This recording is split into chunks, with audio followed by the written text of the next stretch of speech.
Mangalsutra angle become extremely critical in this case because top cops in Meghalaya have been reported in media portals. They've said, this is the DGP who has said that they recovered Sonam's Mangalsutra and a ring from the suitcase the couple abandoned at the homestay in Sohra.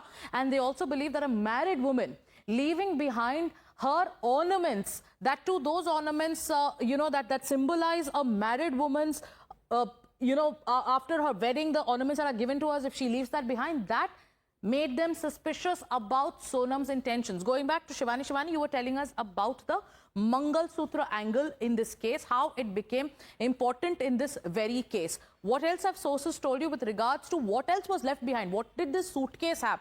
The fact that they left behind a suitcase at the homestay, the fact that she leaves behind her Mangalsutra and her ring, what are sources in the police telling you about how it helped them, get more suspicious about her intentions? Well, indeed, they clearly say that from the homestay that a bag was kept, which was abandoned on 22nd of May, and both the couple had left to, roam around the valley. And later on, they did come back at night. They stayed there overnight. And in early hours of morning, they again kept their bag there only.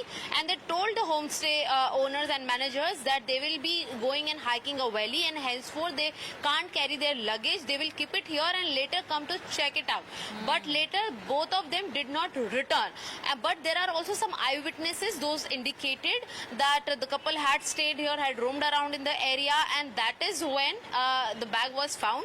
And in that very luggage, a Mangalsutra, a ring, alongside some of the clothes have been found of Sonam and Raja Raghuvanshi as well. And those have also been sent for further investigation, for further interrogation will happen on that line as well. Statement of those homestay owners will also be recorded. The probe is going to be crime scene recreation, and also statements of the family members of Sonam will be recorded by the Meghalaya police. This is also information we've gathered from our sources. Thank you so much, Shivani, for joining us. Time for us to take a break. My colleague Amit